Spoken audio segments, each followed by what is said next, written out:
ఆ స్టిల్ చూసారుగా, ఆ స్టిల్ చాలామంది గుర్తుపడతారు. వెరీ పాపులర్ స్టిల్ అది. కొదమసింహం అనే ఒక కౌబాయ్స్ ఫిల్మ్ నేను యాక్ట్ చేశాను 1990లో. సినిమాలో ద స్టిల్ నాకు చాలా ఫేవరెట్ స్టిల్. ఆ స్టిల్ నాకు బాగా నచ్చిందని చెప్పి ప్రొడ్యూసర్లు నాకు గిఫ్ట్గా ఇచ్చారు. అది ఇప్పటికీ ఈ రోజుకి నా ఇంట్లో మంచి ప్లేస్లో గోడ మీద ఉంటుంది. అది కౌబాయ్ ఫిలిమ్స్ అంటే చాలా ఇష్టం నాకు. నేను నా చిన్నతనంలో క్లింట్ ఈస్ట్వుడ్, అలాగే గ్రెగరీ పెక్, ఉమర్ షరీఫ్ వీళ్ళు చేసినటువంటి సినిమాలన్నీ కూడా చాలా ఇష్టం. గ్రెగరీ బెనిది, గుడ్ బ్యాడ్ అండ్ అగ్లీ అలాంటి సినిమాలు నేను యాక్టర్ అయిన తర్వాత నాకు వస్తుందని చేస్తానని నాకు ఎప్పుడు నేను ఊహించలేదు. ఎందుకంటే అప్పటికి హీరో కృష్ణ గారు చేసినటువంటి మోసగాడి సినిమా పెద్ద హిట్ అయ్యింది. అన్ని రికార్డ్స్ అది బ్రేక్ చేస్తుంది అప్పట్లో.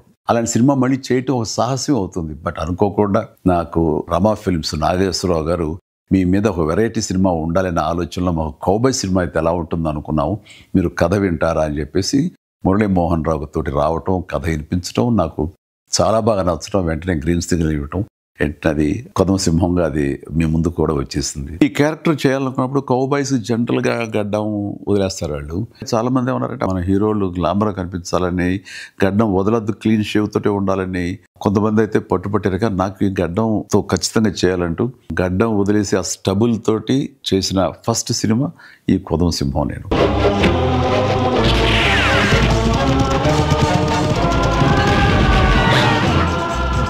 అందులో కాస్టింగ్ పరంగా వస్తే నాకు ఇష్టమైన క్యారెక్టర్ సుడిగాలి మోహన్ బాబు చేశారు. ఆయన చాలా బాగా చేశారు. అంటే ఆ సుడిగాలి క్యారెక్టరు ఒక వినోదంగా ఉంటుంది, చాలా జుగుప్స్గా అనిపిస్తుంటుంది, అండ్ విలనిజం ఉంది, అందులో ఎంటర్టైన్మెంట్ ఉంటుంది. ఆల్ టుగెదర్ మోహన్ బాబు గారు కాకపోతే మరొకరైతే అది చేసి ఒప్పించి మెప్పించేవాడు కాదు. అది ఆయన వల్ల సాధ్యమైంది. అది నాకు ఆ సినిమాలో చాలా ఇష్టమైన క్యారెక్టర్. సుడిగాలి ఎక్కడున్నాడు? వచ్చింది నేను, నా వెంట వచ్చింది కంపు. నాకు విలన్గా చేశారు ద లెజెండరీ గొప్ప పర్సనాలిటీ ప్రాణ్ గారు, హిందీ యాక్టర్. ఆయన ఆ మహానుభావుడితోటి యాక్ట్ చేసే అదృష్టం నాకు కలిగింది. Good bye.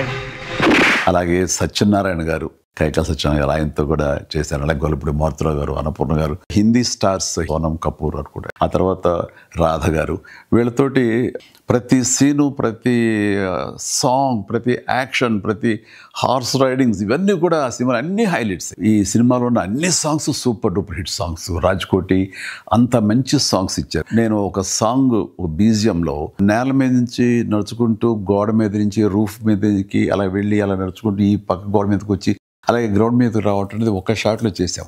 చాలామంది ఆశ్చర్యపోయారు అది ఎట్లా చేయగలిగారు ఏంటనేది. ఓ చాలా పెద్ద వీల్ మీద మొత్తం సెట్ వేసి సెట్ తిరుగుతూ ఉంటుందన్నమాట కంప్లీట్గా. దానికి కెమెరా ఫిక్స్ చేసాం. అది ఈ మధ్యకాలంలో ఒక ఇంగ్లీష్ పిక్చరు ఇన్సెప్షనో ఏదో అందులో కూడా అది చూపిస్తాడు.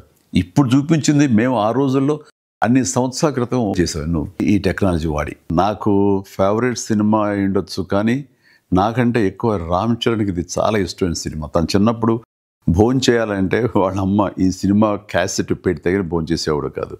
అంతగా ఫేవరెట్ ఫిల్మ్ చరణ్కి ఇది. రిలీజ్ల సమయం ఇది.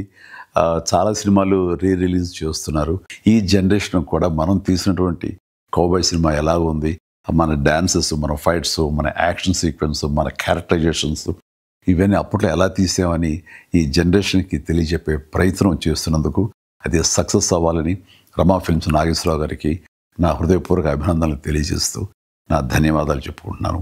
అండ్ ఆడియన్స్ డెఫినెట్గా ఈ సినిమాని ఎంజాయ్ చేస్తారు. Please do watch కొదమసింహం on 21st November.